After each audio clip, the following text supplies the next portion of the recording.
Questo è il complesso delle Domus de Janas di Noghedo Santa Vittoria, che si trovano in cima al paese, vicino alla casa degli anziani.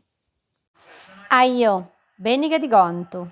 Nell'antichità c'erano degli scalpellini che erano veramente straordinari. Guardate che lavoro.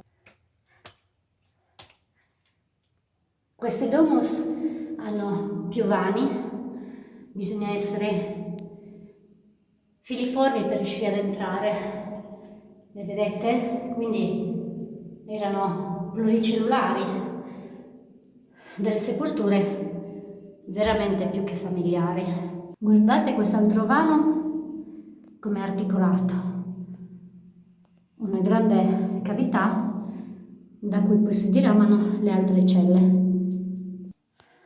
Una nicchia molto piccola.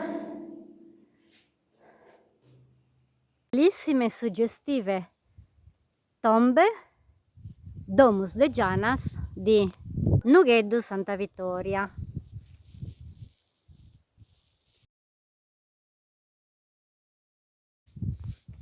Nella Sardegna più incantata, con il mio compagno di viaggi di una vita. Non tutti hanno questa fortuna. Le nostre bellissime Domus de Janas, l'ho raccontato tante volte, le Janas sono le fattine, quelle persone misteriose che abitavano questi luoghi, secondo i racconti popolani, mentre il periodo neolitico ha un significato preciso, e cioè di nuova pietra, a differenza di paleolitico che è pietra antica. E molti diranno, è che noia queste definizioni che già conosciamo. Non è così.